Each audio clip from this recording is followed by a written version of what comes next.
2010 was a very transitional year for the Red Ball series. In its founding year of 2009, players were treated to two distinct experiences. The first was best described as a simple physics sandbox, while the sequel was more of a complicated puzzle platformer. Regardless, with them both being single-player physics-based platformers, they were essentially two sides of the same coin. However, in 2010, this established series started morphing into something completely different. A second player, Blue Ball, was introduced, the levels turned into lengthy puzzles, and then the balls started walking around on their own 2 feet. By the end of the year, this series was essentially defined by these 3 Red and Blue Balls games. They outnumbered the mainline entries 3-2. While these games certainly had their own unique charm, they just did not stack up to the massive successes of the first 2 entries. It was clear that the series desperately needed to go back to its speedy physics platformer roots if it were to have a successful next entry, something that the series creator, Eugene Fedosov, was well aware of. In fact, before Red and Blue Balls 3 released, Eugene posted a trailer for the mobile release of Red Ball 3. Indeed, the Red Ball series was gaining a strong foundation on mobile platforms as well. Following the flash releases of Red Ball 2, and Red and Blue Balls, Eugene hired a mobile developer named Michael Friedman to develop mobile ports of the games that played just as good as their web game counterparts. Unfortunately, these releases are no longer available for reasons that we will get to later in the video. The Red Ball 3 trailer features an opening cinematic outlining the story of the game alongside snippets of gameplay from several of the levels. The game had a fresh coat of paint, and it appeared to be a physics platformer that would include puzzles without becoming completely dominated by them. A great middle ground between Red Balls 1 and 2. This time, Eugene was developing the mobile version himself, and the description claimed that it would be coming to the App Store in 2010. However, with this trailer releasing before any Red Ball 3 Flash game was announced, it seemed possible that the series was moving towards being on mobile platforms only. With the continued expansion of the Red Ball IP, Eugene had founded his own development company called Red Ball Studio to assist him with the creation of future Red Ball games. However, despite having more people working on the game than just himself, the release window just couldn't be hit. In the comments, he apologized for the delay and announced that it would be coming out in the beginning of 2011. A Red Ball game did indeed release at the start of the new year, but it wasn't Red Ball 3. On January 8th, 2011, Red Ball Studio released Red Ball 2-Player. It was just like the original mobile release of Red Ball, but now you were able to race head-to-head against another player to see who could complete all of the game's 17 levels the fastest.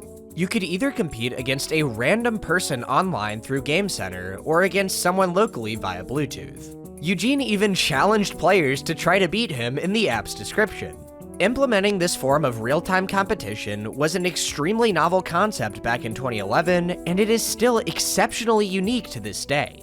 In fact, having all players visible on a single game feed is essentially the holy grail when it comes to displaying speedrunning races. Regardless, this release made one thing remarkably clear.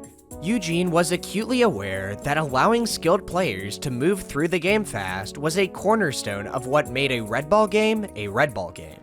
On May 26, 2011, around a year after the first trailer, Red Ball 3 Mobile finally released, and it more or less lived up to the expectations. After Red Ball's girlfriend is kidnapped by someone named Evely, you must traverse through 19 levels before facing off against him to rescue her. There are 3 gold stars to collect in each level, and players are rewarded for completing the levels fast without dying. Interestingly, the silver stars shown in the trailer were nowhere to be found, indicating that they had either been removed from the game, or the trailer wasn't a recording of the mobile version at all. By beating the game, you are able to play through it as both Girly and Evely, which is a bit cursed if I do say so myself. You could also unlock some special abilities by interacting with a social platform called Crystal, but that service has unfortunately shut down, leaving them inaccessible. However, we aren't going to dwell on this mobile release for too long, because it thankfully isn't what this video is about. Sometime before this release, Eugene had put together a Flash prototype of Red Ball 3 called Red Ball Hero, which he likely used to pitch the game to potential sponsors. Despite every Red Ball game before Red Ball 3 having been sponsored by King.com or one of its subsidiaries, it seemed like Eugene was looking to part ways with the pseudo-gambling website. And if you are new here, yes, this is the same King that made Candy Crush Saga, and yes, this is the same King that was acquired by Activision Blizzard and is at the forefront of their pending acquisition by Microsoft. Anyways, this prototype was a nearly finished version of the game, only missing levels 15 and 20 and having broken checkpoint functionality. Unlike the mobile release, collecting stars added to the total score displayed at the top right of the screen, with gold stars counting for 50 points and silver stars counting for 10. The silver stars being present more or less confirms that the mobile Red Ball 3 trailer used recordings from the Flash version of the game, meaning that it likely started development first. Eventually, Eugene decided to partner with Not Doppler to sponsor the full game, a far more traditional and respectable Flash gaming website. Finally, on September 22nd, 2011, the Flash version of Red Ball 3, the true subject of this video, was released to the world. Eugene took care to make each level in Red Ball 3 feel like its own unique experience by incorporating some setting or gimmick that wasn't seen anywhere else in the game. For some of the highlights, level 7 requires you to nudge this boulder to get it moving and then quickly extend this platform so the boulder can land on it, allowing it to be used to reach the flag. Level 8 places the flag right at the start, but guards access to it until you collect all 3 gold stars. Inspired by a vacation Eugene took to Egypt, level 10 is desert-themed and requires you to launch from a sphinx over a pit of spikes, climb to the backside of a pyramid, and solve a short puzzle within. Level 12 requires you to use a magnetic grabber to stack 3 metal boxes at the end of the level. And brace yourselves, because in level 16, Red Ball spontaneously turns into Doodle Ball, and you traverse through a short Doodle Jump inspired section. Yeah, this game was certainly a product of the early 2010s. Inspired by a helicopter toy that Eugene used to own, level 18 requires you to fly a helicopter.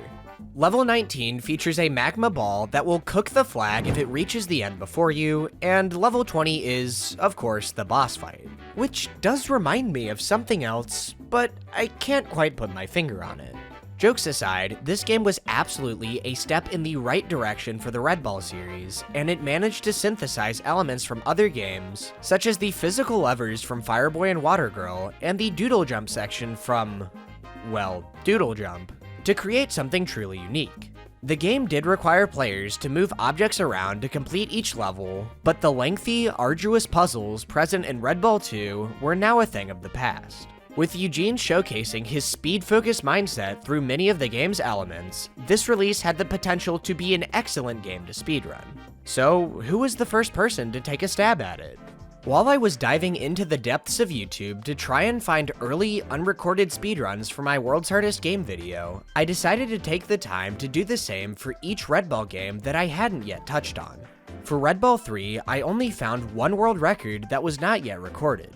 A 27-minute and 16-second long 100% completion by someone named GameTech, performed on June 1st, 2012. If you've seen my Red Ball Iceberg Explained series, then you are probably aware of a 45-minute and 36-second any percent run by Dank Shibara performed in 2015, which we believe to be the game's first world record at the time. Sadly, some random person on YouTube had indeed bested them by 17 minutes 3 years prior in a category that requires the player to collect every single star on top of finishing the game, likely adding over 10 minutes to the completion. Since 100% runs also fit the qualifications of the any percent category, Dank Shibara never had a world record at all. Looking at GameTech's completion, you can definitely tell that it is a video from the early 2010s. Thankfully, with the power of AI, we can make it look marginally better. There isn't really too much to note about the run. GameTech takes the intended route in almost every single level, collecting all of the stars while losing time from a death or reset on 21 occasions, 8 of those coming from level 11 alone. Realizing that collected stars stay accounted for after dying, GameTech took intentional deaths in levels 14 and 16 to quickly get back to the previous checkpoints, which happened to be closer to the end of the level. In level 19, they made the genius play of jumping over the flame ball at the start to collect all of the stars without any pressure, and then resetting to actually complete the level. However, since this is an any % world record progression, it's more important to look at where standard gameplay sections were either skipped or could see some improvement. In level 11, the numerous deaths in the spike and pendulum sections led to around a minute of time loss. In level 12, they spent far longer than was necessary to stack the 3 required boxes at the end of the level, costing at least a minute. The seesaw puzzle in level 14 was failed 3 separate times, costing over a minute, and another minute was spent trying to get the spring cart under the wooden blockade in level 17. 3 separate helicopter crashes in level 18 marked yet another minute lost, and failing the Flameball challenge twice after doing the star run was around a 30-second mistake. The one normal gameplay skip present in the run was a high bounce off of this spring in level 14 to reach the flag, skipping having to use all of the other springs to the right. However, with this skip being extremely easy for any casual player to do, Eugene likely knew about it before releasing the game and left it in on purpose. Adding together all of the sizable time losses, it was clear that at least 6 minutes could be saved from getting a deathless run. And if the 10-minute extra estimate for collecting all of the stars was accurate, an any % run around 10 minutes in length certainly seemed attainable. Unfortunately, it would be quite a while before a time like that would come to fruition. As you could probably guess from Dankshiibara's personal best not taking place until 2015, the Red Ball board stayed completely dormant until then. In between these 2 runs, Red Ball 4 Volumes 1, 2, and 3 and Mobile had all released, launching the series to much greater heights than ever before. Though most people had simply moved on to playing these newer releases, Dankshiibara's run showed that there were still people wanting to play Red Ball 3 over 4 years after its release, and it likely wouldn't be long before a third runner entered the scene. And on December 13th, 2015, a runner named Greggy made their debut with an any % record of 21 minutes and 33 seconds. Unfortunately, with the YouTube upload for the run now being unavailable, the video has almost certainly been lost to time. The next runner to enter would be Onam, who managed to beat Greggy's record by a minute and 26 seconds in January of the next year. Despite it being almost 7 minutes faster than GameTech's 100% completion, the run had even more noticeable mistakes. A reset was taken in level 12 when they accidentally fell out of the cart after placing the first box. However, they were able to save some time by stacking only 2 boxes at the end of the level, placing them slightly offset to allow Red Ball to use them like a staircase. The seesaw skip in level 14 was failed 6 separate times, and the box push onto the expandable cart at the end of level 15 was failed twice. There was a similar level of struggle getting the spring cart under the wooden blockade in level 17, and only 1 helicopter fail was taken in level 18 as opposed to 3. However, the 9 Flameball challenge fails and a very sloppy boss right at the end meant that this run could easily be improved. There is one more interesting thing to note about the run. When Onam enters level 8, the gate guarding the flag just automatically opens. Despite this, they still go through the level and collect all of the gold stars before finally going back to collect the flag. So what on earth is that about? You may think that this is a result of Onam not having a fresh save file upon starting the run, but that is actually not the case. GameTech's completion started with a 100% save file, and yet the gate didn't open. For some reason, the variables that track which gold stars have been collected in level 8 are set to be static, which means that their values are stored even after the level has been completed. Since the game never sets their collection state back to false, if you collect all 3 stars, the gate will always open upon entering the level until the game is closed and reopened. GameTech started their completion from a fresh restart, causing the gate to be closed for them, but Onam didn't, indicating that they collected the level 8 stars in a previous attempt. Forcing runners to restart their whole game each time they got past level 8 would be massively inconveniencing, especially given that there is an unskippable 10-second long intro at the start that would greatly increase the amount of time needed to start a new attempt. Therefore, the more sensible solution was to just require runners to treat the game state as if it were fresh, which is what Onam decided to do.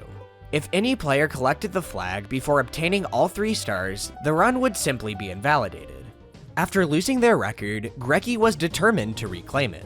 3 days later, they started a run that got off to a blazing start, quickly drawing 14 seconds ahead of their PB after level 4. And in level 5, they managed to pull this off. 9 seconds saved.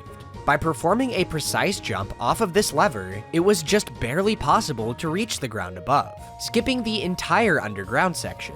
In a game with so much potential time save, it was surprising to see a runner already going for something like this. 9 seconds wasn't nothing, but there were several minutes that could more easily be saved elsewhere in the run. It appeared as though Greggy had aspirations to improve the record by quite a significant amount. Unfortunately, the run ended up following the exact same story as the ones that had come before. Sloppy movement in level 8 cost around 45 seconds. The seesaw jump in level 14 was failed 6 times. The spring cart in level 17 toppled itself over, forcing a costly reset. The helicopter exploded twice on the spikes surrounding the lever, and then a bunch of time was wasted just trying to get the thing going again. You see, if the helicopter gets tilted backwards while trying to enter it, when the player tries to propel forward, it often barely leaves the ground before the front of the landing skid touches down again. The game interprets this as a landing, so the cockpit opens and the controls are disabled, forcing the player to exit and re-enter it to give it another go. Since the helicopter usually tilts backwards again after this, it can create a pretty frustrating cycle. Greggy only failed the Flameball Challenge twice, the lowest out of any run thus far, though they did finish with a very sloppy boss fight. In the end, they still claimed a 1908, the first sub-20 in the game's history. Judging by the immense amount of time saved present in these early runs, a new runner coming in and setting a sizable new world record was something that could easily happen at any moment. And in May, a new runner did come onto the scene and defeated Greggy's time. However, I don't think anyone could have expected just how massive of an improvement this next record would be. This is Red Ball 3 in 10 minutes and 14 seconds by Tanked Shoe.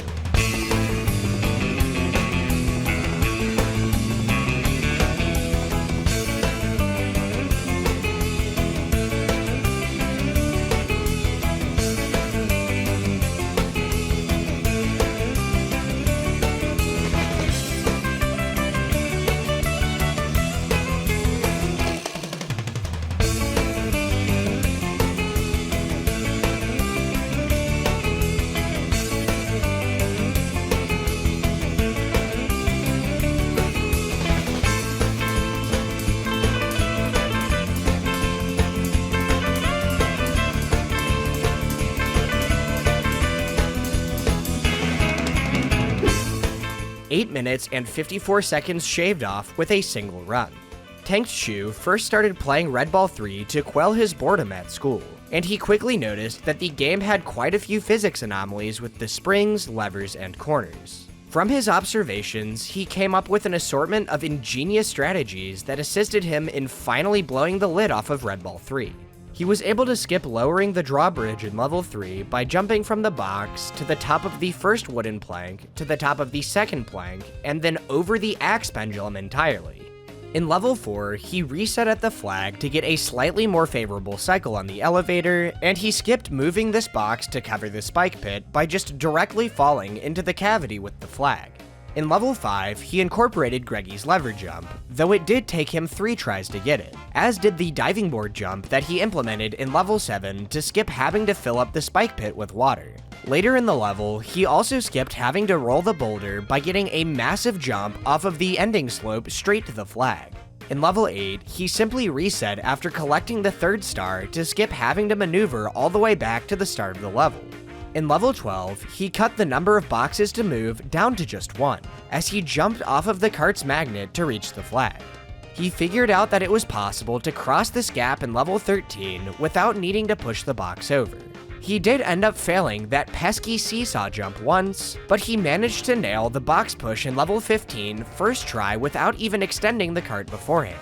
In level 16, he reset immediately after collecting the checkpoint to put the moving platforms on a more favorable cycle, and he jumped through one of the disappearing platforms at the end to skip 2 jumps.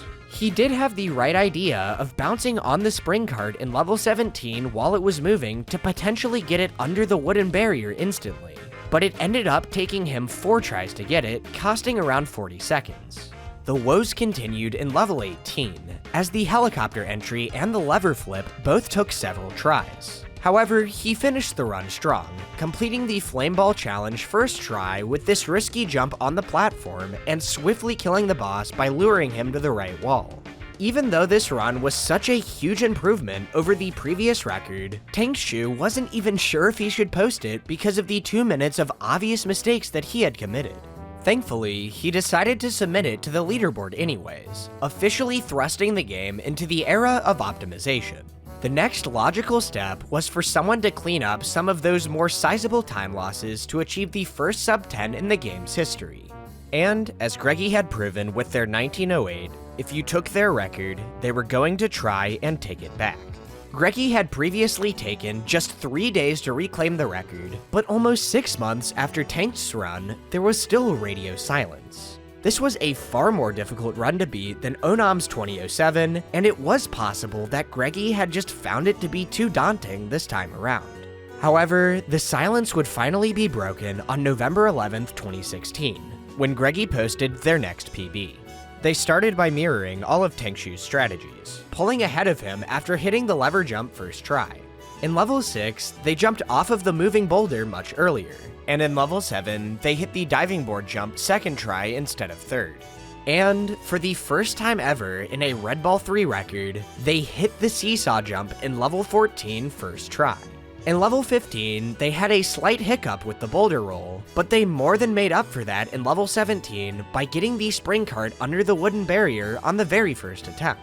The helicopter ride was very solid, and Tank's flame ball strategy was perfectly replicated, as was the kill on the boss. The final time? 9:16. Red Ball 3 was finally completed in under 10 minutes. Going into 2017, the game's leaderboard painted a very clear picture. Greggy and Tangshu were at the top, and then there was just everybody else. Unless Tanked decided to come back and reclaim the throne, the leaderboard was likely to stay this way for a decent while. So, it came as quite a surprise when on January 8th, 2017, a runner named Jandog blindsided everyone by smashing the record. Jandog was the second runner after Tangshu to find an assortment of different strategies that broke apart the intended route for several different levels. It began in level 4, where he attempted to get a corner jump off of the front of the elevator to skip having to wait for it to go up, something which he unfortunately barely missed. However, he was successful at getting a corner jump after landing on the first pulley platform in level 6, launching him first to the wooden stopper and then to the flag. In level 10, he jumped off the top of the Sphinx's head and landed on the back, aiming to build up enough speed to jump across the spike pit without having to go underground to flip the lever to raise its tail. Unfortunately, he missed the jump on his first go and had to settle for getting it on his second try. In level 11, he jumped across the first 2 springs without bouncing on them, and in level 13, he jumped from the slope to the top of the second plank and then to the spring to avoid having to waste time toppling them over. In level 14, he completely ignored the boulder to do this instead. Well, he didn't nail it on the first try, but you can probably see what he was trying to do. He tilted the seesaw, ran back up the slope to give it another go, and nailed it on the second try. Level 15 started off with him jumping over the first boulder pendulum to get a boost off the back. And if you are wondering what he was going to do about the box needed to complete the level, the answer is completely ignoring it. He pushed the cart to the right, began extending it, and then hit a corner jump off the ground to go straight to the flag platform, skipping the entire puzzle. The remainder of the run was extremely solid, including level 19, where he figured out that he could skip the 3-second countdown timer at the start of the level by performing a quick reset, leading to a completely unknown amount of time save. He finished off the boss without using the cheese strat on the wall, and after saving Red Ball's girlfriend from the cage, the final time clocked in at a 7:46, over a minute and a half erased. Furthermore, his splits showed that he had an unrecorded 8:02, meaning that he was likely waiting to get a run that he was content with before submitting. However, as it turned out, this was just the beginning of Jandog's conquest. 3 days later, Jandog started a run that got off to a blazing start. In level 3, he managed to jump straight from the ground to the top of the second turbine and then to the ground in front of the pond. He still missed the elevator jump in level 4, but he got the lever jump first try. Unfortunately, disaster struck in level 6, as he missed the pulley jump twice in a row. His diving board jump in level 7 looked like it had no chance of succeeding, but the game's lenient corner friction allowed him to just barely avoid death. Apparent disaster struck again at the end of the level as he missed the slope jump to the flag, but he managed to use a creative backup, corner jumping off the left side of the button to the flag platform to save the run. And from there, things just started to take off. First try cart skip, sphinx skip, and seesaw skip. He continued with first try corner jump in level 15, first try cart push in 17, first try helicopter, and first try... oh. It seemed like Jandog's potentially faster method of completing the Flameball challenge just wasn't as consistent as Tangshu's, as the jump had to be performed within a 2 to 3 frame window. After collecting the flag on his third try, he shredded through the boss and ended with a 728. From this run, it was abundantly clear that it was possible to achieve a sub 7-minute time in Red Ball 3, which would likely be the game's final minute barrier. Those fails in level 19 cost 16 seconds alone, and by cleaning up some of the mistakes in the early game, it was certainly a possibility. However, it wasn't just this milestone that Jandog wanted to achieve before moving on to other things. Beyond sub 7, he wanted to get a run that he was truly satisfied with, unsure of how fast that run would need to be. Miraculously, on January 14th, 2017, he managed to fulfill both of these desires with one remarkable speedrun.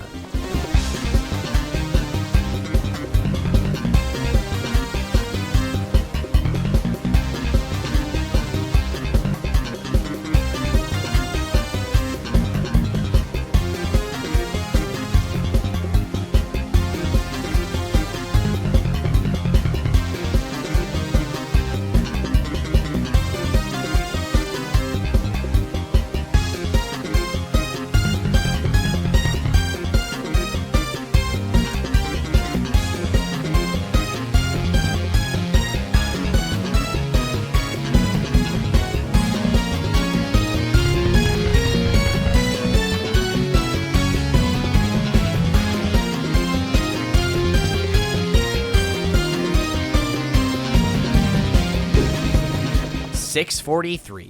The 7-minute barrier was absolutely demolished by this incredible speedrun. Admittedly, things did get off to a bit of a rocky start. The movement through the level 3 turbines was suboptimal, but he did finally hit the level 4 elevator skip in a run.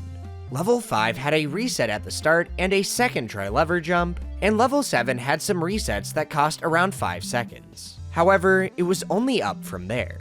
He completed level 9 faster than he ever had before, marking a gold split. The speedy Sphinx skip and pyramid puzzle in level 10 led to another gold, as did the full plank launch in level 11.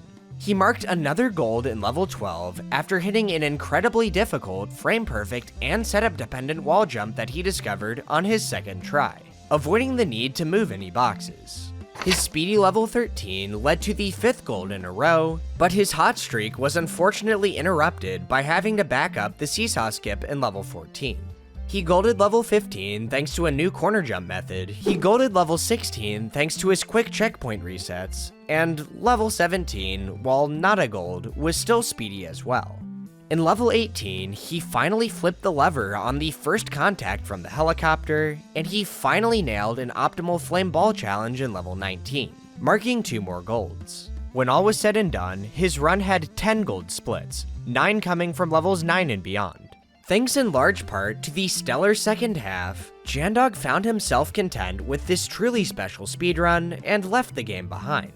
The run wasn't perfect, but with Jandog over 2.5 minutes ahead of second place, it wasn't likely to be beaten anytime soon. And indeed, Red Ball 3 speedrunning would enter another quiet era.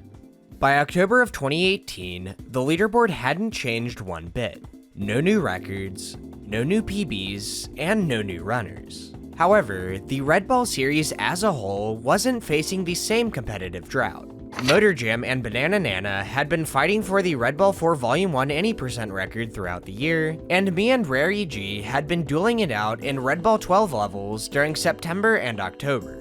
It was only a matter of time before an established Red Ball runner would try to take a stab at the Red Ball 3 record, and as it turns out, that someone was me.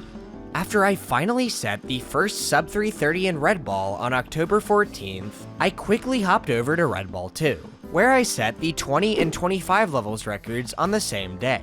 Since I found the game to be rather unpleasant to speedrun at the time, I continued on to Red Ball 3, where I found myself facing a much greater challenge. After grinding the category for 2 days, I still sat 7 seconds behind Jandog's record. In my own words, Red Ball 3 was kicking my ass. I still felt extremely far away from that 643, and I had no idea how much longer it was going to take me to come out on top. Thankfully, Motor Jam said something moments later that instantly made my job a whole lot easier.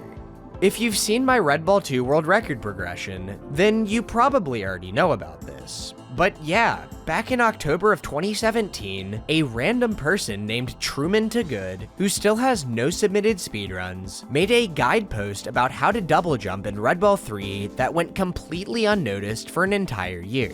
Well, to everyone other than Motor Jam, that is. If you pause and jump while on the ground, your game will be paused, but when you click P again, you will jump. Knowing this, if you press P and jump at the same time, then hold space and click P, you will jump twice as high. I found this messing around, so this should make the run a lot easier.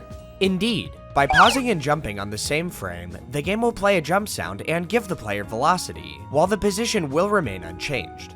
While on the pause menu, the half-second jump cooldown timer continues to run, and after it expires, the game can be unpaused again. Since the player is still on the ground while the jump key is held, the game registers yet another jump, causing more velocity to be applied to the player. Thus, Red Ball feels the force of 2 jumps on the same frame, leading to him going around twice as high as normal. Since this double jump relied on the pause menu, unlike the one present in Red Ball 4, it came to be known as a pause jump, or a PJ for short. It also happened to work in Red Ball 2 with a 2-frame delay between the jump and the pause inputs, making it slightly harder in theory. However, there was an aspect of Red Ball 3 that also complicated its usage: the bumpy ground. If Red Ball is even a pixel off the ground, jump inputs will simply be ignored. With how uneven the ground is, Red Ball is found slightly in the air for a large fraction of the time spent rolling. This is generally not an issue, as you can just hold the jump button down for a decent amount of time to ensure that the input eventually goes through. However, with pause jumping, the trick must be initiated while Red Ball is solidly on the ground, or the first jump input won't register. To make pause jumping consistent, it was necessary to visually identify flat spots on the ground where Red Ball couldn't become airborne, taking care to always initiate the pause jumps there. Regardless, with most puzzles already having a way to skip them without the need for a frame-dependent strategy, its usage appeared to be quite limited at first. Still, after eagerly skimming through the game, I came up with a list of several potential uses for the brand new strategy. The clear time savers were skipping the button to extend the platform in level 6, skipping the elevator and slope section in level 9, crossing this gap early in level 13, and possibly skipping jumps in the doodle jump stage, though I found this to be far too risky. Furthermore, pause jumping could be used as an alternative to 3 much more difficult strategies: the lever jump in level 5, the wall jump in level 12, and the 1-cycle seesaw skip in level 14. Additionally, pause jumping could be used to back up quite a few strategies if they failed, such as the pulley jump in level 6, the slope jump in level 7, and the corner jump in level 15. All in all, I had at least 20 seconds of potential time save on my hands in a category that just got a hell of a lot more consistent. A low 6-minute time was absolutely realistic, but at this point, I really just wanted to get the record no matter how insignificant it was before moving on to the Red Ball 4 volumes. And on October 17th, that's exactly what I did. My world record run started off great, as I exited level 9 around 18 seconds ahead of Jandog thanks to pause jumping. However, my completion of the pyramid puzzle was laughably sloppy, so that lead shrunk to just 13 seconds. By the end of level 13, I found myself just 7 seconds ahead thanks to my poor gameplay. However, knowing that Jandog didn't one-cycle the seesaw skip in his 643, I decided to just omit the difficult pause jump there and mirror his gameplay, maintaining the same lead. I omitted the boulder boost in level 15, cutting my lead down to 5 seconds, but everything after that went almost exactly the same as it had for Jandog. So, I expectedly finished with a 638, a world record by 5 seconds. Though I had just set the first Red Ball 3 record in over 20 months, I think my reaction speaks for itself.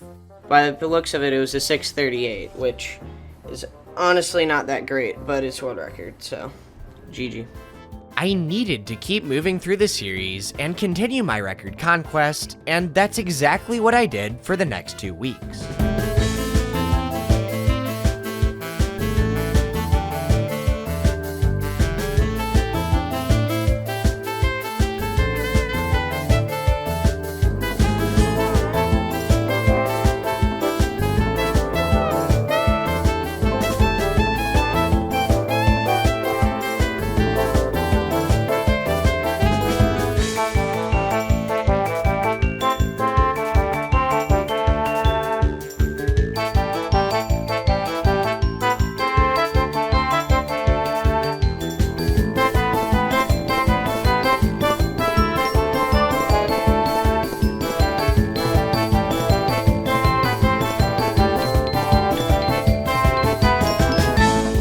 By the end of the month, I had formally announced my intent to sweep the records in every single Red Ball category tracked on speedrun.com at the time, equating to 20 total records. Going into November, I only lacked Red Ball 4 Volume 1 100%, Red Ball 4 Volume 3 any percent, and Red Ball 5 any percent and 100%, meaning that I had 16 out of 20 of them. The largest roadblock in my path by far was Maximal's Volume 3 record of 452, which I wasn't even close to beating. After getting discouraged from my lackluster attempts at that record, I decided to go back to try to improve some of my existing records to make them harder to beat, namely the ones in Red Balls 2 and 3. On November 4th, I began doing Red Ball 3 any percent attempts with one goal in mind: get a sub 620. I had already gotten a 625 that I didn't care to upload.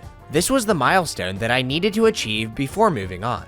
Having become far more comfortable with pause jumping since the 638, I had several new strategies that I sought to implement to make this goal far more attainable. First, I skipped the elevator in level 4 with a pause jump to save a few seconds. I ended up having a very sloppy start to level 6 and decided to go for an extremely risky jump off the back of the boulder to make back some of that time, which just barely got me over the spike pit. I took a death in 7 after an extremely unfortunate corner bump, but I ended up exiting level 10 4 seconds ahead thanks to a way cleaner pyramid. In level 14, I finally implemented a pause jump on the seesaw to avoid running back up the slope, and I used another to get the flag without needing the spring. I unfortunately botched the cart push in level 17, but pause jumping came in to save the day. Entering level 18, my best possible time was a 619. I needed to close things out perfectly in the last 3 levels if I were to achieve my goal. The helicopter ride was clean, and I hit the optimal jump frame on the Flameball Challenge to gold the level. It all came down to the boss.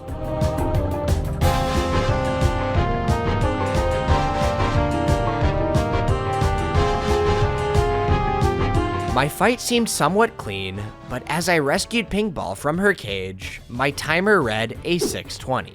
I choked the 619 by losing a second in the fight. I didn't achieve my goal, but I felt like it was time to just move on regardless. However, while I was off competing with Backspaced for the Red Ball 2 record and Motor Jam for the Red Ball 4 Volume 1 record, word spread that Jandog was trying to reclaim his Red Ball 3 record. Similarly, Rare XCC indicated that my Red Ball 12 levels record was also in jeopardy. With so much pressure being applied, I announced on November 17th that I was no longer going to try to sweep all of the records in the Red Ball series. This definitely seems like it was the right move to make, because the next day, Jandog proved that he wasn't going to go down without a fight.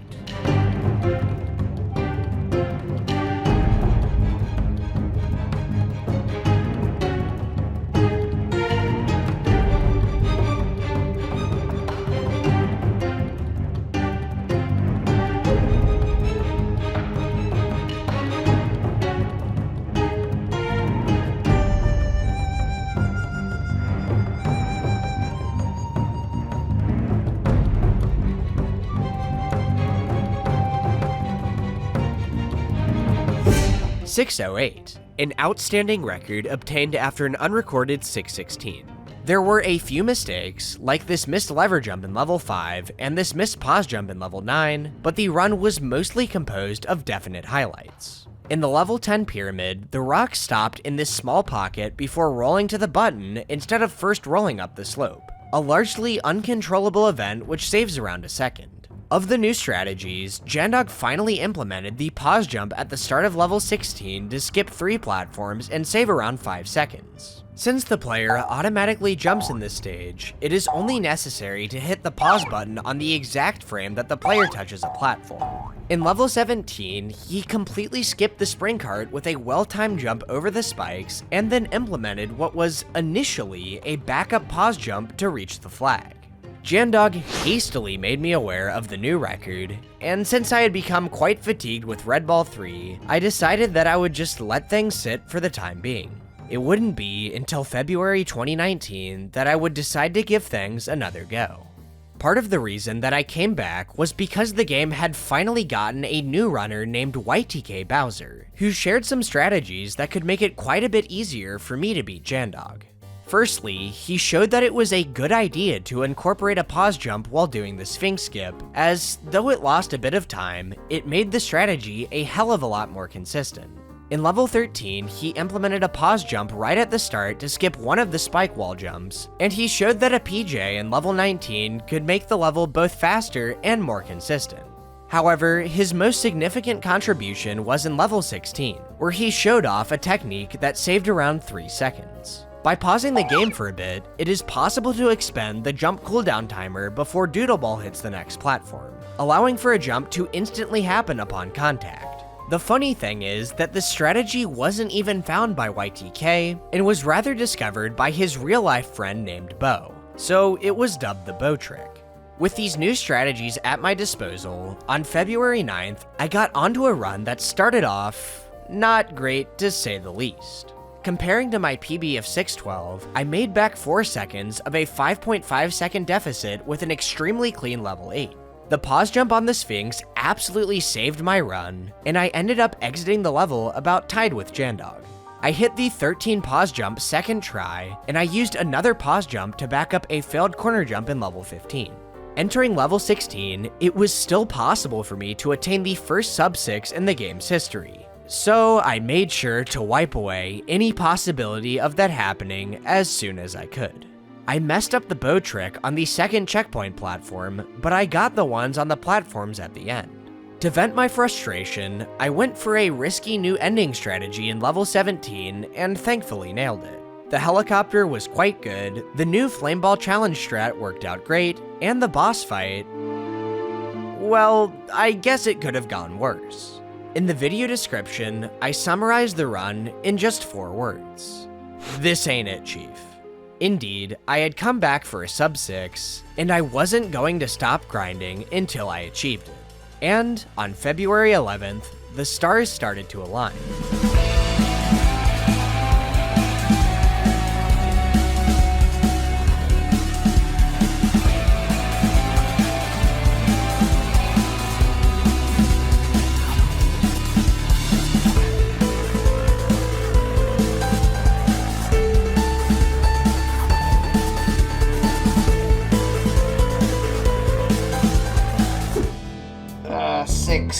Flat, dude. Welp, I managed to choke the boss yet again, completing the level over 2 seconds slower than my gold. In the description, I simply stated, 1 second off the goal. And this run still isn't good.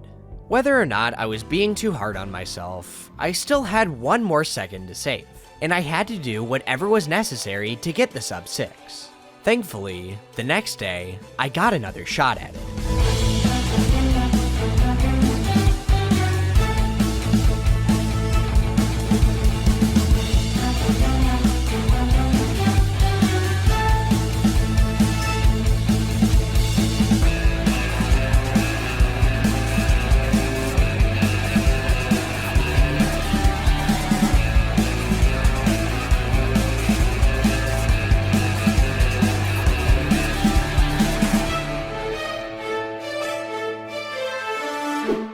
Oh yeah, dude, we got it! We got it! Let's go!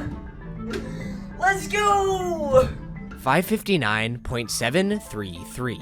Red Ball 3 had finally been completed in under 6 minutes. When Jandog achieved his 643, it truly seemed like sub 7 would be the last minute barrier that would ever be achieved. However, pause jumping had managed to push the game to completely new heights, making sub 6 almost certainly the game's final frontier.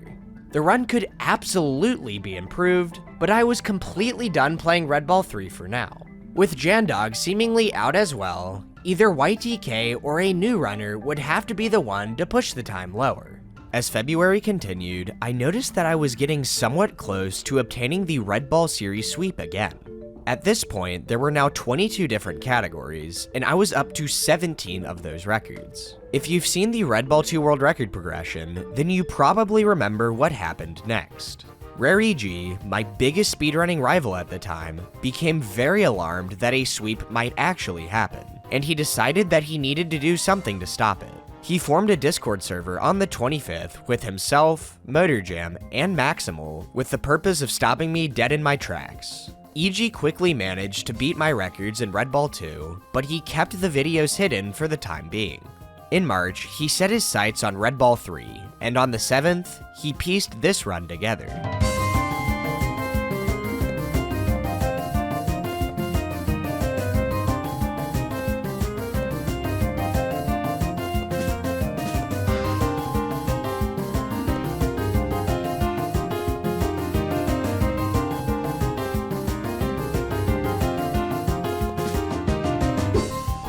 Come on! Come on! Woo! Let's fucking go! 558.933, a great record capped by a signature EG pop-off. He had incorporated some small pause jump optimizations into his run, namely a PJ at the end of level 8, a PJ up the wall in level 9 instead of to the slope, a PJ in level 10 to get on top of the Sphinx faster, the emission of a PJ during Sphinx skip to save a bit of time, and a PJ in level 17 to skip the springboard. After exiting level 10 around 9 seconds ahead of my record, he unfortunately lost almost the whole lead from mistakes in level 11. He tried to pause jump on an earlier section of the ground in level 14 which could still make it to the flag, but he unfortunately missed it. EG ended up being the only one that produced records for the Anti-Sweep Coalition. MotorJam failed to improve the Red Ball 4 Volume 1 any percent record, and Maximal hadn't really tried to improve his time in Red Ball 4 Volume 3. EG eventually decided to share his Red Ball 3 record in the form of an April Fool's video, with his Red Ball 2 records releasing 6 days later on April 7th. Despite the lower than hoped level of output, my plans for a series sweep had still been foiled once again. Personally, the shenanigans that were going on around this time are a huge part of what made speedrunning Red Ball so fun for me back then, and I wouldn't have had it any other way. EG's 558 made it clear that the game had potential to be pushed into the 5-4x range, but with motivation for people to run the game being quite sparse, it was unlikely for a time like that to be achieved anytime soon. In fact, the game wouldn't see any new records until 4 months later, when YTK finally claimed the first place spot with a 557.567 on July 14th. There isn't really too much to say about the run. He incorporated essentially the same strategies that EG did while committing less costly mistakes. For the first time ever, the Red Ball 3 record traded hands without any new strategies being implemented, indicating that the game was starting to approach its ceiling in terms of optimization. Regardless, EG wasn't going to let his record be taken so easily, and 2 days later, he got a 552 that he forgot to record. Later that same day, he largely made up for the loss by claiming a 553.3, a run that was essentially tied with his 558 without the blunder in level 11 or the missed pause jump in 14. Again, the record had been exchanged without any new strategies. With YTK deciding not to try and reclaim the record for the time being, the game began to collect dust once again. In early 2020, some runners that were mainly known for their runs in other Red Ball games started putting up some respectable Red Ball 3 times, namely Motorjam, Skarmory, and ThawGen. Unfortunately, at the high level, things were still completely dried up. However, in March, an unlikely event ended up bringing runners back to Red Ball 3 in droves. If that time frame seems familiar, that's because this unexpected spark indeed came at the start of the COVID lockdowns. In the middle of March, essentially everyone was sitting at home with absolutely nothing to do. For the Red Ball speedrunning community, we decided to quell our boredom by hopping into massive Discord voice calls where everyone would just go for personal bests in Red Ball 3. Me, Motorjam, YTK, ThawGen, Norxor, RareEG, BNMC, Lum, and Skarmory all had a blast just playing the game, also watching in anticipation when anyone got on a good pace. With the record still being quite improvable, we knew that almost anyone could snipe it at any point. Additionally, I had discovered a huge new level 11 strategy in January, dubbed Max 11, that could save up to 7 seconds.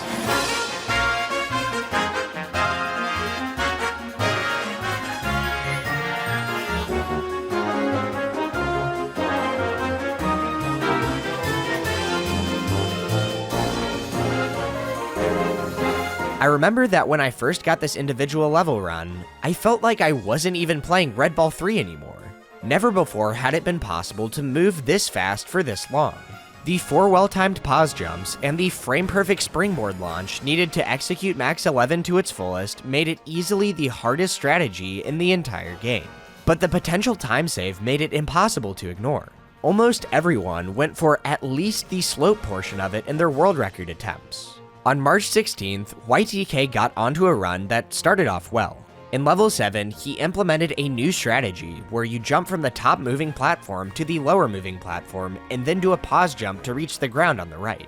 He hit the slope portion of Max 11, but costly mistakes in levels 12 and 13 completely erased the 7.5 second lead that he had over his PB. He built the lead back to 3.9 seconds entering the helicopter, but a failed lever flip whittled it down to 2.5.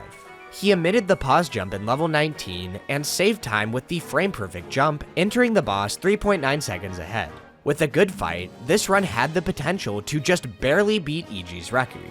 So, everyone in the voice call just held their breath. This isn't world record. Are you sure? That boss was insane. Nah, I'm good at boss. Is that it? Is that it? It's 5:53. What's the final time? His final time's 5:53.36. LiveSplit displayed a 5:53.36, exactly the same time that was shown at the end of EG's run. Thankfully, after the retime, the run was found to be a 5:53.2, 3 frames faster than EG.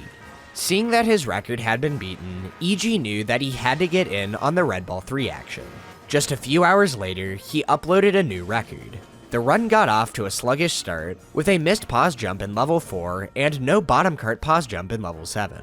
In level 10, he failed a PJ on the Sphinx, though he thankfully had enough speed to cross the spike gap with just the normal jump.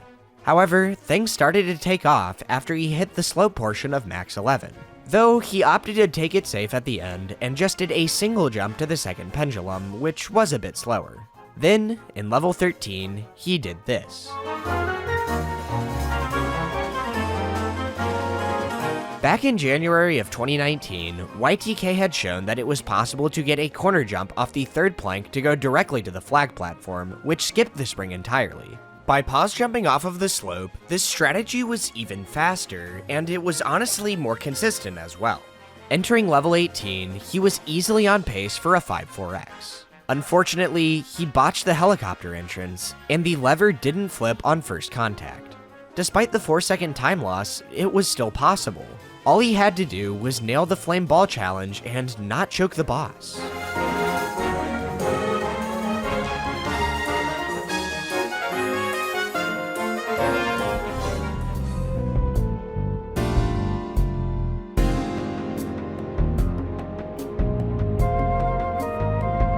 That one botched hit killed it, 550.7.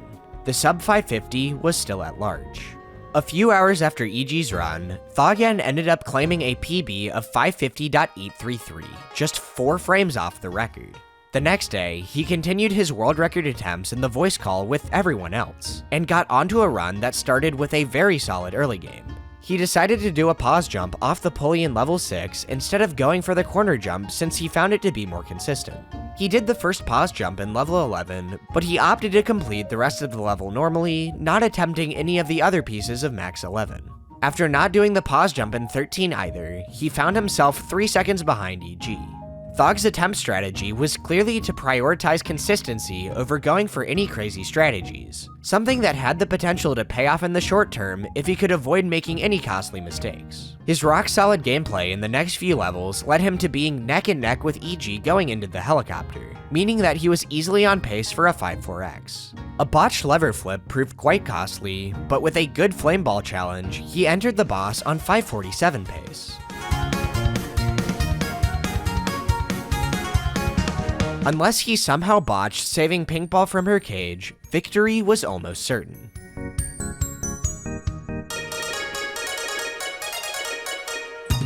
I got it! I got it! I got 48! Oh my god, what?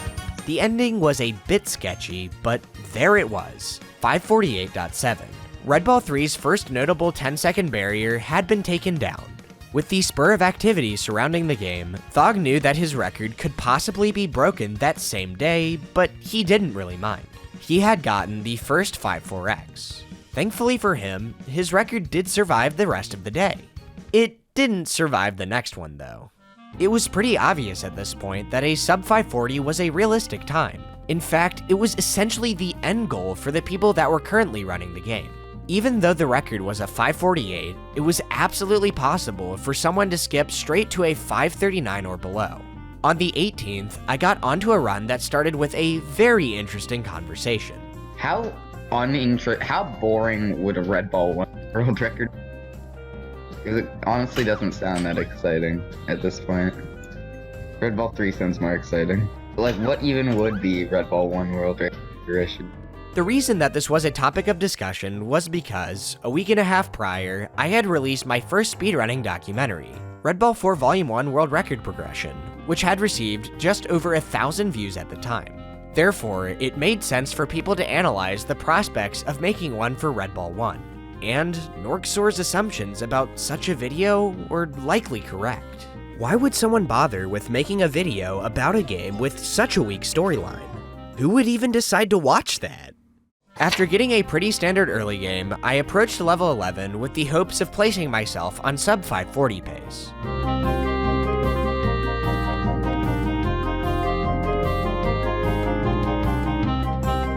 Yo!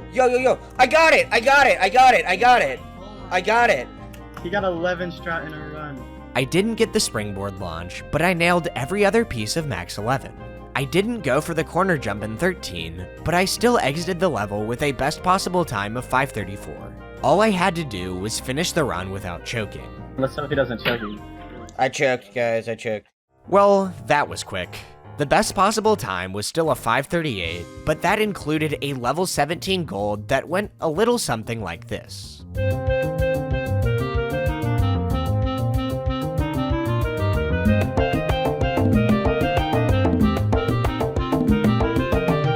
I could still claim a massive world record without this extremely risky strategy, but I didn't care. I wanted a sub 540, so I went for it.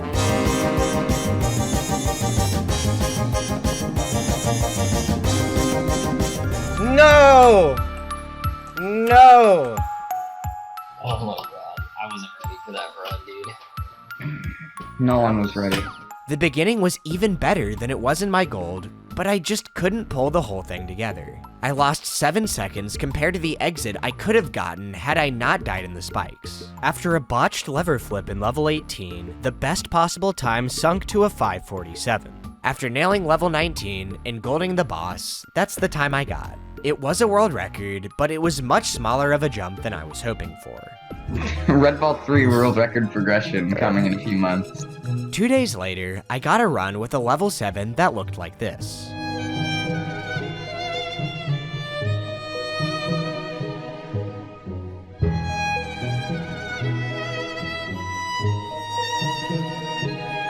You may have noticed hints of this earlier, but it is indeed possible to get ahead of the camera's viewport if you move fast enough without pausing.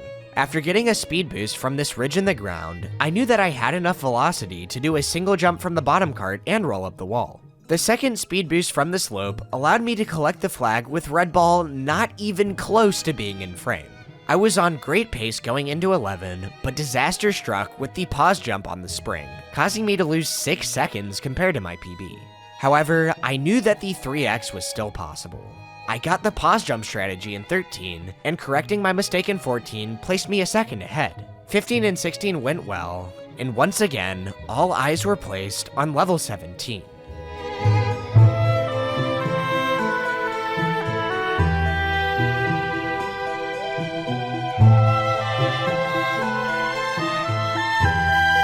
Not exactly optimal, but it still wasn't dead.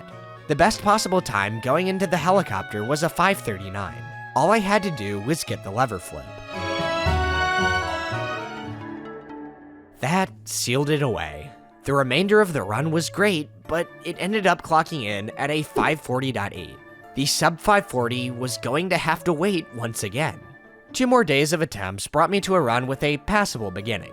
I knew that I had a boatload of possible time save in level 11, but I missed the pause jump on the slope. No time saved. I managed to get ahead in level 13 after I accidentally got a corner jump off of the first plank that still got me to the flag platform, and the pace stayed steady going into level 17. Unfortunately, I missed the pause jump on the ground, and though I still saved a bit of time in the level, things were now far more dicey going into the helicopter. Thankfully, this time I flipped the lever on first contact. This had to be it.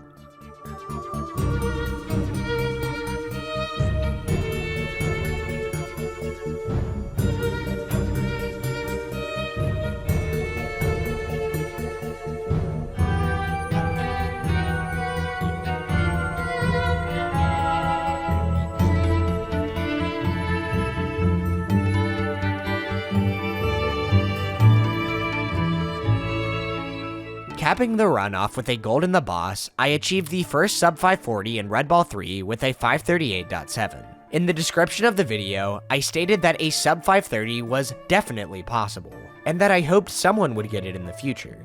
This run with a perfect level 11 and level 17 was essentially all that was needed to make it happen, but that certainly did not make it an easy feat.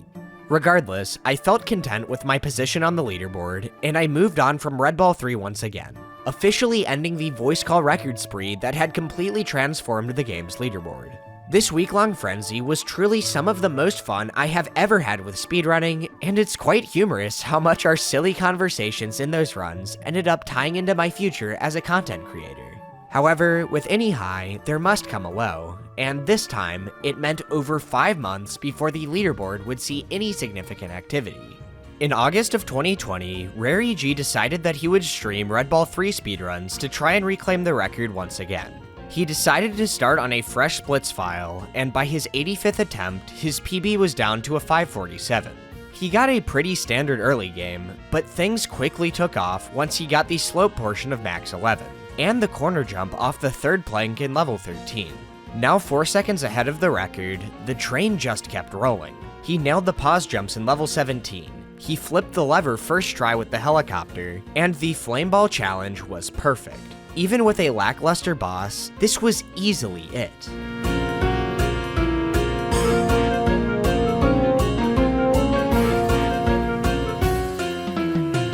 Come on, baby! Come on, baby! Come on! Let's go! Let's go!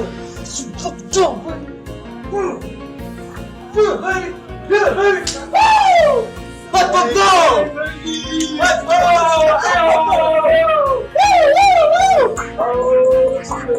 Yes, sir! What's the final time? Oh, shit, 5:35.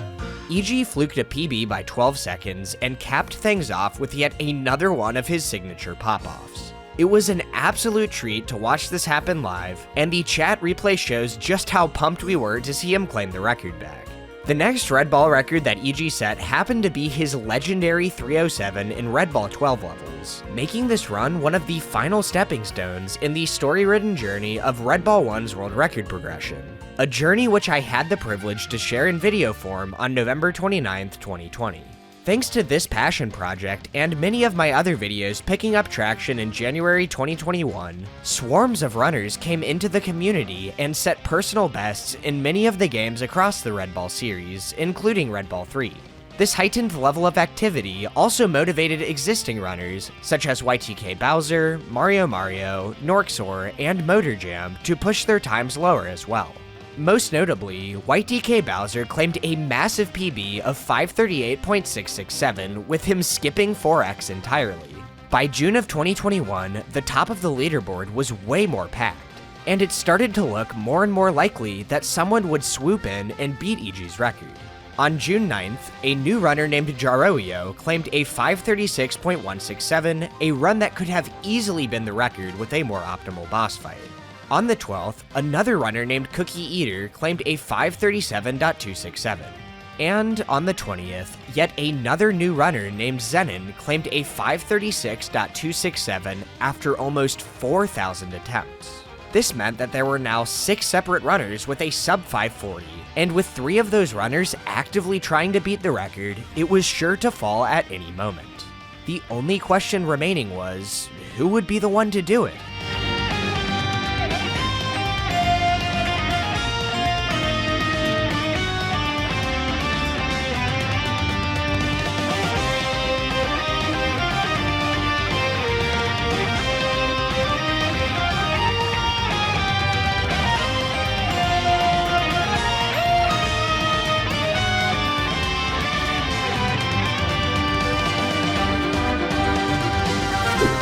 On the same day as his 536, Zenon won the 3-way race for the Red Ball 3 record by claiming a 534.967 on his 3,998th attempt. The run barely stayed alive after a missed pause jump during Max 11, and the corner jump strat in level 13 had to be backed up, but that outstanding ending with pause jumps in level 17 and the lever flip in 18 is what really sealed the deal. This run marked the beginning of an era of dominance in this game for new age Red Ball runners, one that would carry on thanks to a runner named XDXbox Jaja and his conquest to beat the game in less than 5 minutes and 30 seconds. XDXbox Jaja initially made himself known in the Red Ball community in early 2021 through his journey to complete Red Ball's train level as fast as possible, with him eventually becoming the first to beat it in under 15 seconds, something which people didn't even think was remotely possible just weeks prior. He then explored various other avenues, setting impressive full game PBs in Red Ball and the world record in Red and Blue Balls. Eventually, he found himself wanting to play Red Ball 3, and after getting a PB of 539, he set his sights upon the sub 530. It wasn't long before Xbox got on to the run of his life.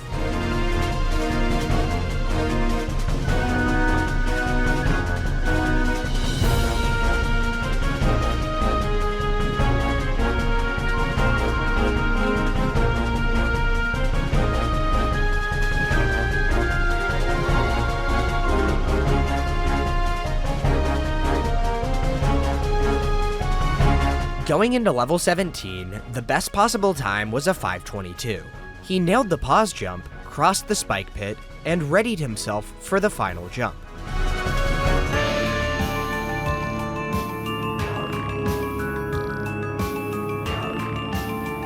Despite the blunder, the run was still easily on 5.2x pace, even without a first try lever flip. This had to be it.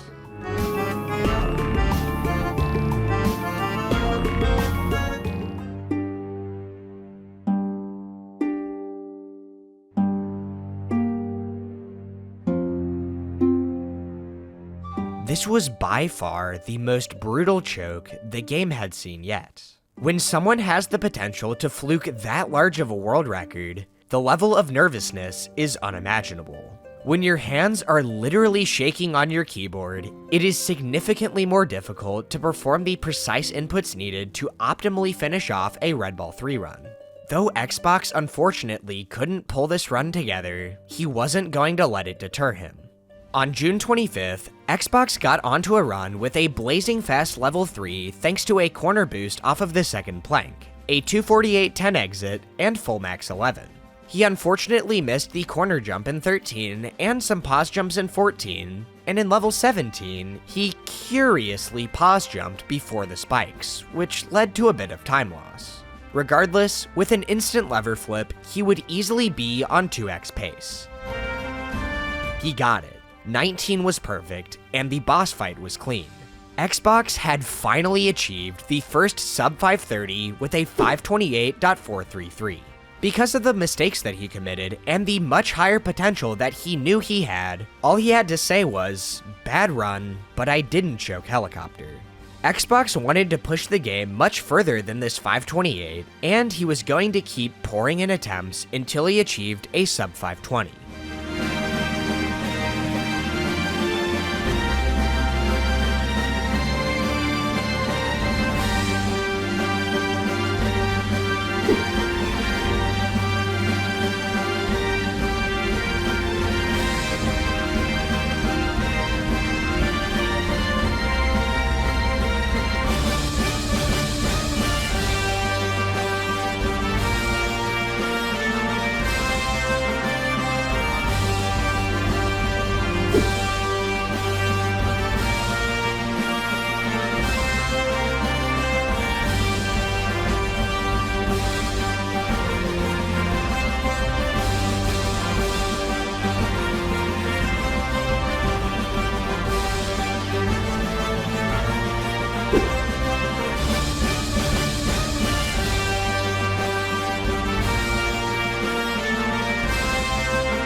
By July 3rd, Xbox was nearly there. As you probably saw, that pause jump in level 17 from his 528 wasn't without reason. Xbox found that, with enough speed, it was possible to jump all the way to the top of the wooden barrier and then to the flag platform, saving around 1.5 seconds. In level 7, he had switched to going for a corner jump strategy known as Metro 7 that allowed Red Ball to jump from the bottom cart to the ground much earlier, leading to Red Ball being off-screen for an even more significant portion of the level. He was outrunning the camera in level 3 by getting corner jumps off of the planks. He was managing to save time in level 9 by using the bumpiness of the ground to get tiny speed boosts while jumping. He was building up lots of speed in level 15 by boosting off the pendulum and the right side of this button. And he figured out how to recover from a missed lever flip in level 18 by using the helicopter's tail instead of the landing skid. In his 522.367, one mistake alone cost him 4 seconds, missing the pause jump on the spring during max 11.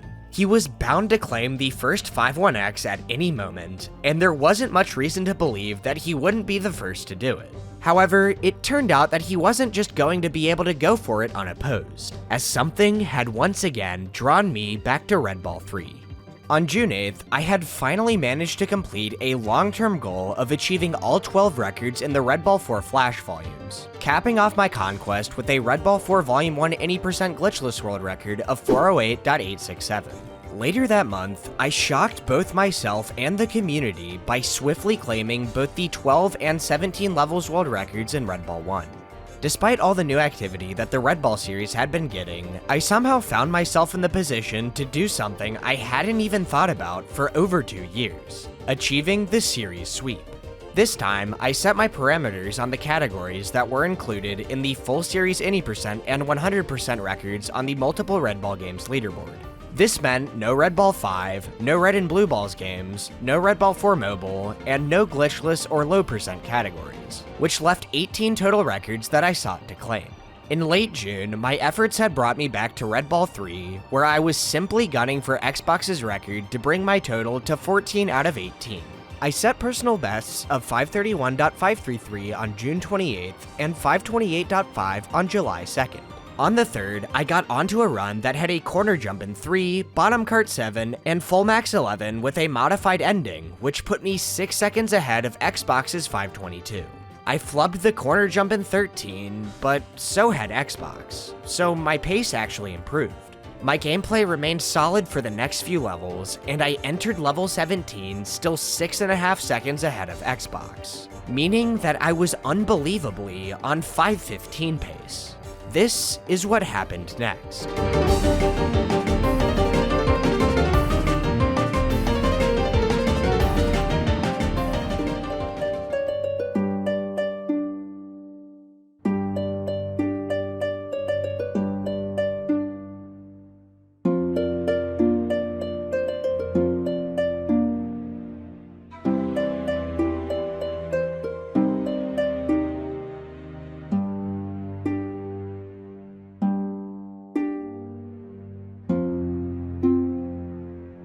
I went for IL-17 despite easily being on 1x pace without it, and it caused me to blunder the record. I left with a comparatively meaningless PB of 524.567. Losing this run hit me hard, but I didn't let it kill my motivation. I was on a mission to get the series sweep, and I had to get this record as soon as I could. I kept playing past midnight, and as the clock read 12:13 a.m. on the 4th of July, I put together a 521.533, world record by less than a second. The run had plenty of unoptimal segments, like the slow bottom cart 7, missing a pause jump in 12, and having to pause jump off the second plank in 13 to reach the flag platform. However, the slow portion of max 11, IL-17, and the instant lever flip in helicopter made it just good enough. I mean, it's not a very good run, but that's okay, because it's world record. Though the run wasn't what I was hoping for, I had still gotten the 14th of the 18 records that I needed for the series sweep.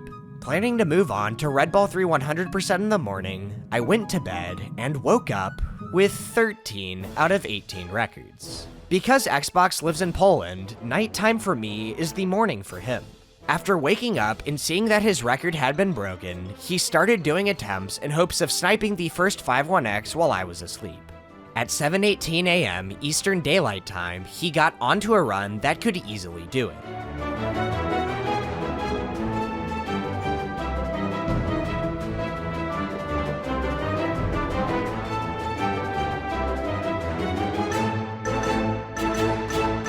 Entering level 17, he was over 3 seconds ahead of the 521. He smartly decided to omit IL-17 because the run was easily on pace without it. Even if he didn't get the lever flip in 18, it could still barely be possible.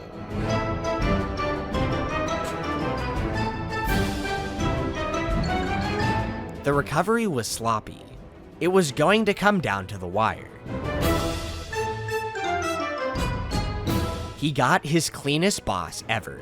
All he could do was jump on the cage and wait to see what he got.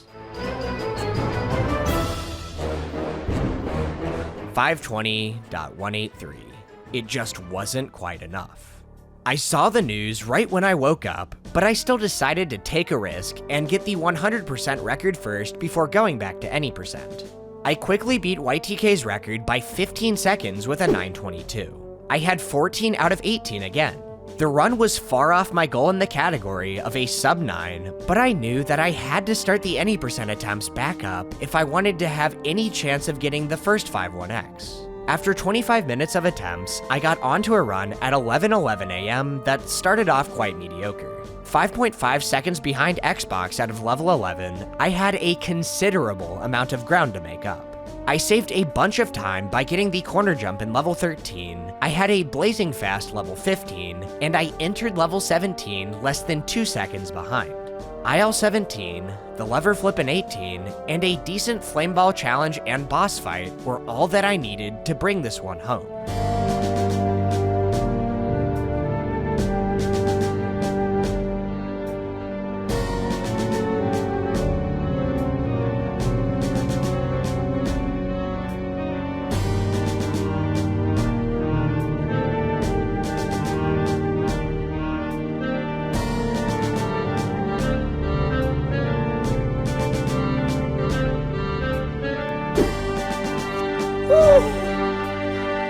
Oh my gosh, I have a chance. I'm an OX believer, dude. I think it's gonna happen one day. I think OX is gonna happen one day. I was glad to have gotten the first sub 520, but to be completely honest, I was far more excited that I now had 15 of the 18 records that I needed for this series sweep. All that was left were Red Ball 133 100%, Full Series 100%, and Red Ball 4 Volume 3 any percent. However, Xbox wasn't going to let me off so easily. At 11:53 a.m., 37 minutes after I got my 519.6, Xbox got a 518.367. There isn't really too much to say other than that Xbox got onto a slight lead in the early game and held onto it for the rest of the run, getting full max 11, a neat corner jump save in level 14, IL 17, and a lever flip with the helicopter's tail in level 18. Thus, I was dragged back to Red Ball 3 once again, hoping that any record that I could set would buy me enough time to finish off the full series sweep. At 1:30 p.m., I began a run that stayed pretty neck and neck with Xbox in the early game. I got behind after getting an extremely sketchy ending to max 11, but I ended up pulling ahead after getting a corner jump off of the second plank in level 13. How did that make it? What? I've never done that before. As the lead grew to 2.5 seconds going into level 17, I reflected on my past mistakes and decided not to go for IL 17, still exiting the level 1.5 seconds ahead. Sadly, I botched the lever flip and had a slow recovery, dropping the lead to 0.4. And I hit a slightly slower jump frame in level 19, further dropping the lead to 0.2. Knowing that Xbox had a near-perfect boss in his world record, I knew that I was going to be cutting it extremely close.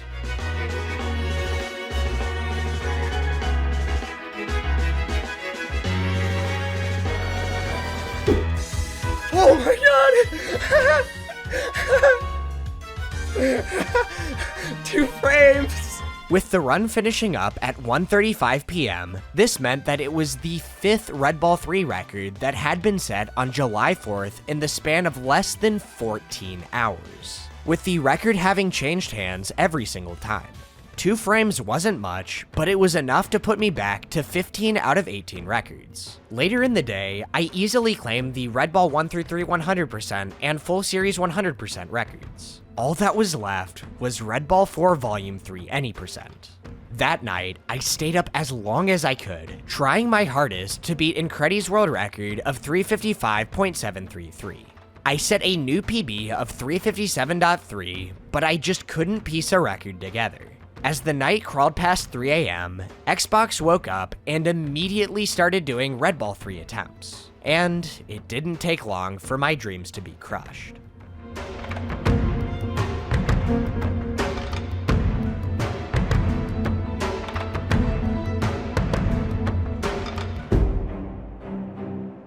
Now being 2 records off, I threw in the towel and went to bed. Having 17 out of 18 records is the closest I would ever get to the full series sweep. As I have spent less time on Red Ball speedrunning, and as almost all of the records have gotten way more optimized, I am currently down to a measly 3 records, all of them being multiple Red Ball games runs. Now, Incredi holds the most main category records at 9 out of 22. But back to Xbox's 517.283, the run started out with one of the best early games ever, aided by him reverting back to the old corner jump strategy in level 6 to save the half second spent doing a pause jump. After getting full max 11, Xbox exited level 11 in less than 3 minutes for the first time ever. He lost 2 seconds from a missed pause jump in 13, and his level 15, while not that slow, was still 2.5 seconds slower than getting an instant corner jump. Ideally, you get enough speed to land squarely on the carts button and then go straight for the corner jump to the flag. He missed the pause jump on the ground in 17, causing him to have to implement a pretty interesting corner jump backup. Compared to IL 17, Xbox lost around 3 seconds. The total time loss from these 3 mistakes alone was 7.5 seconds. So yes, if he had completed each of these levels optimally, the run would have been a 5.0x. Though the discovery of new strategies would make this milestone easier to attain, it was indeed theoretically possible to break what was potentially the game's last 10-second barrier without incorporating anything new. Despite me essentially no longer being a factor in the world record competition, Xbox was still doing attempts to try and break the record, aiming to get a time of 5:13 or below before taking a break. However, despite pouring in over 1,500 more attempts, he still hadn't come up with a new record near the end of July. He just kept losing run after run after run to the last few levels, unable to close anything out. Then, on the 30th, he had a run with 5.0x potential going into level 15, having slight assistance from a new corner boost setup that he used in level 4. He barely landed on the wrong part of the cart to go for the instant corner jump, losing 2 seconds, and he lost a second in 16 by mistiming the first pause jump. He didn't have enough speed to go for aisle 17, and he missed 2 pause jumps at the end, costing another 2 seconds. Despite having 5 seconds of time loss in these 3 levels, he ended up finishing with a 5:15.767, finally breaking the enormous mental barrier that his 5:17 had imposed on him. The next day, he had a run that was a second slower out of level 15, despite him saving a bit of time by getting a corner boost off the stairs in the hidden section of level 5. However, by hitting the level 16 pause jump first try and getting aisle 17, he pulled 1.5 seconds ahead. He failed the lever flip in 18, but he lost almost no time from it by quickly hitting it with the tail of the helicopter. He got the 19 pause jump and ended up golding the boss, handing him a final time of a 5:14 flat. He was 1 frame off from his goal of 5:13, but he called it good enough. Besides, at this point, the leaderboard painted a very clear picture. Xbox was at the top, I was slightly behind, though I had no interest in playing the game anymore, and then there was just everybody else. He left Red Ball 3 behind to go and focus on playing Red Ball 2, a game that he would quickly get the world record in, and eventually become the undisputed champion of. However, it was during this time that a runner who had just barely missed out on getting the record back in June started making a run up the leaderboards.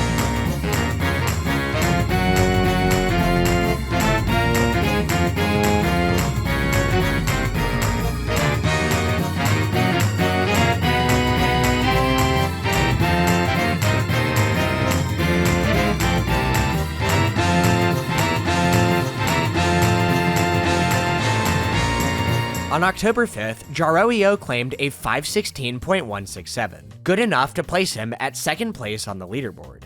The most important thing to note about this run is that he used a new Sphinx skip method where you do a small jump off the Sphinx's face to get a jump off the top of its head, and then jump off its back to cross the spike pit.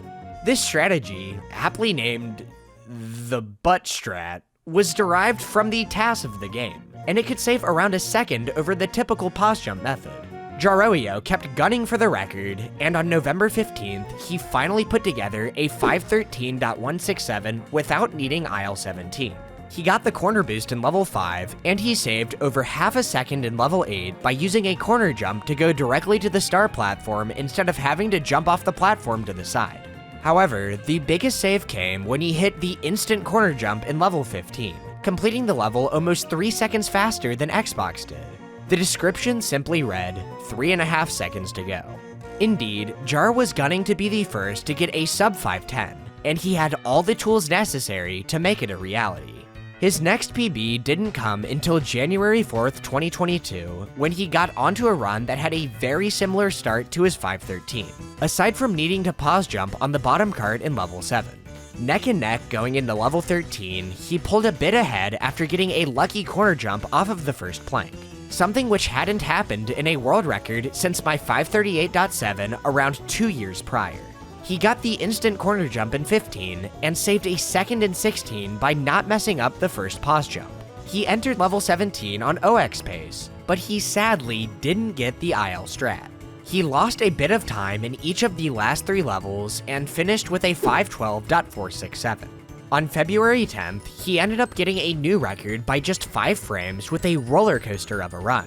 He saved some time in 6 by jumping straight from the box to the slope, which causes Red Ball to have more velocity in the final portion of the level. He pause jumped off of the top cart in level 7, and then reset after collecting the checkpoint to recenter the camera. This strategy, coined 7-7, was found by Xbox and Jaroio and saves around a second. After fortunately having the rock stop on the pocket in the pyramid, he got a sub 240 exit out of level 10 for the first time in a world record. Unfortunately, his 3-second lead was completely wiped away from a missed pause jump in level 12 and a missed corner jump in level 13. He got the instant corner jump in 15, couldn't get IL 17, saved the lever flip with the helicopter's tail, and recovered the rest of the deficit with a better jump spot in level 19 and boss fight. The errors in levels 12 and 13 were the difference between this run being a 508 and it being just a 5-frame improvement. With Jaroio on the footsteps of a sub 510, Xbox knew that he had to return if he wanted to have a chance at being the first. On February 18th, he got a run with the pause jump strategy in level 7 and ended up mirroring Jaroio's 239 exit out of level 10. However, by not committing the same mistakes that Jar did in levels 12 and 13, Xbox was on the easiest OX pace of his life going into level 15. He thought he had enough speed to land squarely on the cart, but he just barely landed on the left corner, and he ended up blundering 2.5 seconds compared to an instant corner jump. Without IL 17, his OX prospects were toast. He finished things out well, thanks in part to a more consistent helicopter setup found by Yak27, and he claimed a new record of 511.567. However, for Xbox, this was no cause for celebration. He instantly exited the ending cutscene and started his next attempt. At this point, both of these runners had been on 5.0x pace into late game on several occasions, and both of these runners had experienced the distinct pain of losing a run that was easily milestone bound to some stupid mistake caused by nerves. It felt like it could happen at any moment, but at the same time, there was no telling how long it would actually take. To achieve this milestone, there was almost no room for error. Missing a pause jump or failing a major strategy was a death sentence almost every single time. The difference between a 5.0x and another run sent straight to the graveyard could easily be the matter of a single pixel.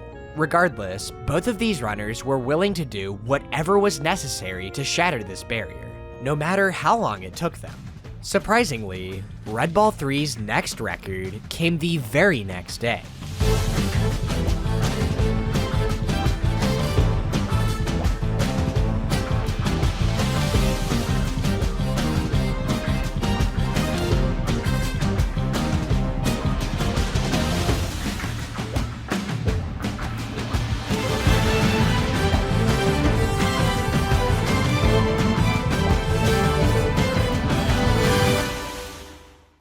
Well, it looked like Xbox was going to barely miss it yet again. His best possible time going into the boss was a 509.9, and the odds of him matching his gold here to clutch out the 5.0x were slim to none. With a less than perfect first few hits, it was unfortunately sealed away.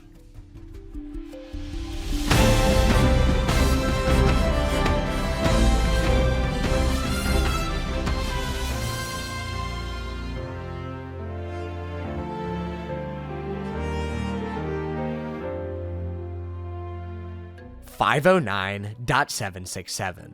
Xbox got the first sub 510 in the most clutch way possible. This frame-perfect pause jump strategy on the boss cost double damage to be dealt in a single blow, and Xbox had jokingly referred to it as the OX strat earlier in this attempt session.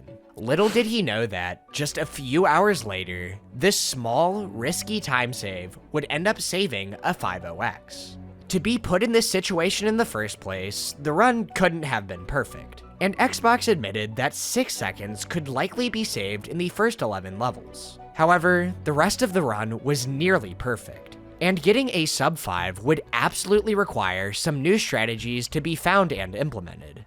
Xbox stated that he was done with the game until, at the very least, someone beat his record, and Jaroio similarly put a hold on his Red Ball 3 attempts. The top of the leaderboard remained much the same until September, but then the other runner, who had just barely missed out on getting the record in June of 2021, started making his own run up the leaderboards.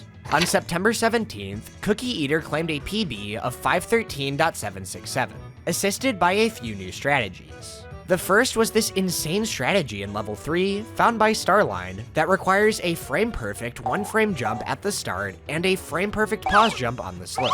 Similar to the bow trick in level 16, pausing and unpausing while in the air allows the half-second jump cooldown timer to expire before contacting the first plank, allowing Red Ball to jump and land on the back of the axe pendulum and complete the level without ever appearing on camera again, saving 2 seconds over a standard level 3. He used a slightly faster ending method in level 9, and he implemented a button boost setup in level 15, found by Xbox, that makes getting the instant corner jump way more consistent. In the description, he put just one sentence: "I guess I should go for world record." And on Christmas Eve 2022, that's exactly what he did, getting a 509.433. He mainly improved over his PB by getting the corner boost in 5, 7, 7, and a good rock stop in the pyramid, leading to a 237 exit out of level 10. Reflecting on these small mistakes present in the run, such as not getting the jump to the slope in level 6, an unnecessary failed pause jump in level 13, no IL 17, a slow lever flip save in 18, and needing an extra hit on the boss, he simply declared that sub 5 will happen. But after over 50 world records set by 13 different runners in the span of over a decade, that is where things stand today.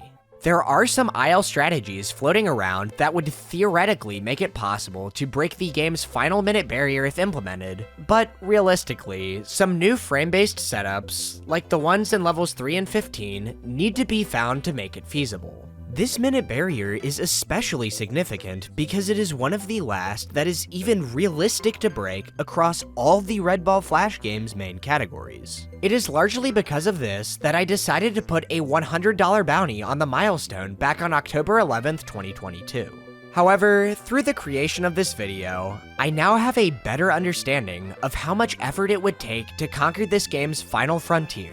Therefore, I think it only makes sense to raise that bounty to $500. If you want to have a chance at being a part of this game's history, I highly encourage you to join the Red Ball Discord, watch the beginner speedrun tutorial, and start speedrunning the game. You never know where it might lead.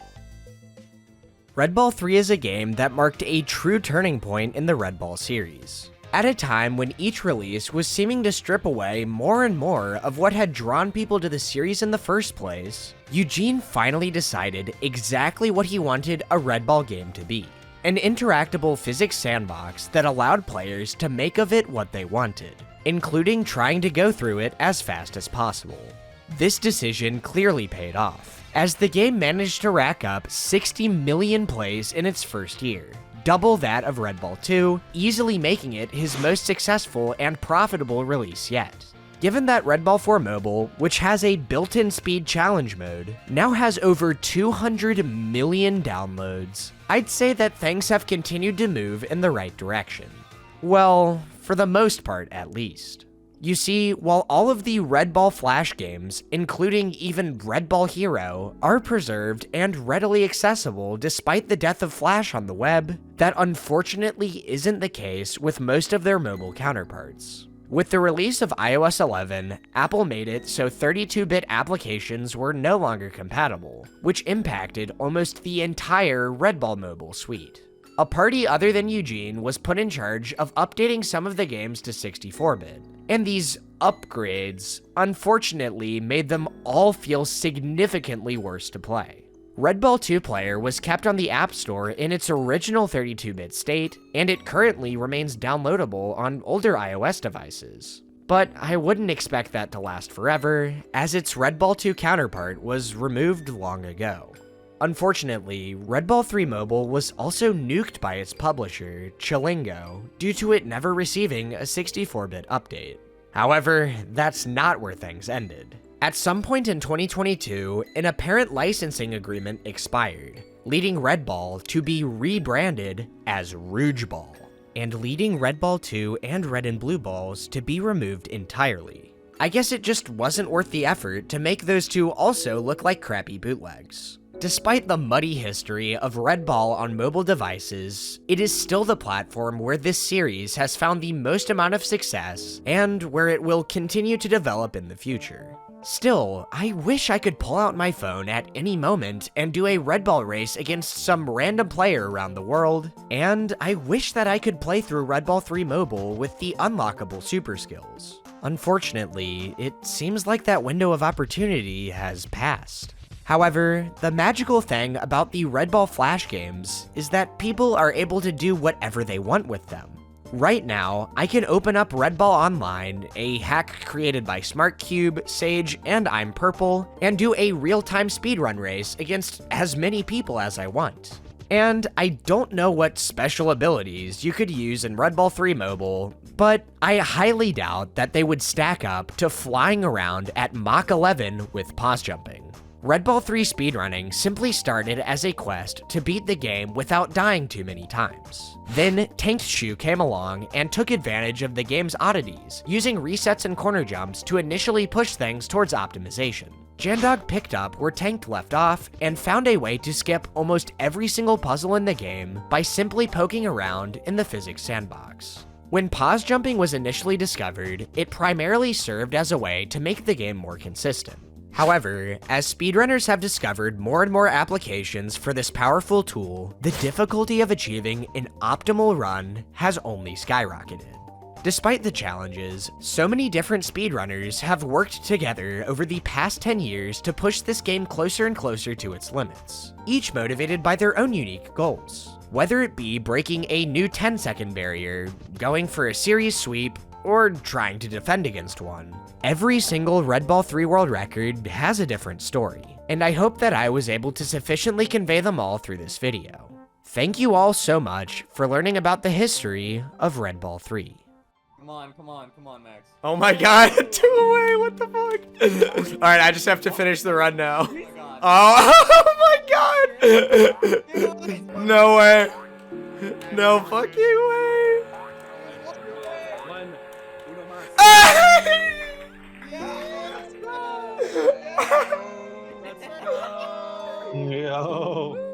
In December, this channel hit a milestone that had been a distant dream of mine for over a decade. I wasn't really planning on making a feature-length documentary after the World's Hardest Game video, hence my prior confidence in a 3-month deadline. But after seeing that counter roll over, I knew that I had to do something special for 100K. Thus, this video is my thank you to every single one of you for caring about the speedrunning stories that I've had the privilege to share on my channel. Whether you were here from the start, you hopped aboard somewhere along the way, or this is your first time stopping by. And a special thank you goes out to Rare EG, Jez, Motorjam, Jaroro, Norxor, XDXbox Jaja, YTK, Cookie Eater, Jandog, Tankshoe, Thogan, Zenin, and Eyeball for all making this project possible. I truly could not have made it without all of their help. I also extend my gratitude to all of my supporters on Patreon, which you can join for just $1 per video if you are interested. Finally, I'd like to mention that around half of the songs that I used in this video are from Toontown Corporate Clash, which is probably the greatest free video game that I've ever played, despite being solely worked on by a group of volunteers. If a revived Disney MMO with about a decade worth of improvements sounds interesting to you, I recommend checking it out, and as always, there is a time-stamped music list in the description.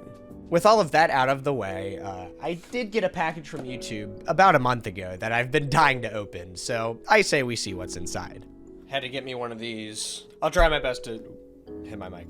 I'll try my best to show everything on camera, but here goes nothing. All right, it's time to break the seals. There's one. I believe there's one right here. I think that's all I need. All right. Man, this is hard to believe. All right, so we have the foam on the front, and yeah, the Society Awards card, and yeah, I've got the letter from YouTube. Of course, I'll read that later. But oh my god, I genuinely cannot believe that I'm actually holding this right now. Here it is, wrapped in its plastic wrap, presented to Maximum for passing 100,000 subscribers. This is too crazy. This is just too crazy. You can kind of just throw it right here for now. A little crooked. But, you know, it gets the point across. Well, that's gonna about do it for this one, so thank you so much for making it to the end of my longest project ever, and I'll see you all again whenever the next video is ready.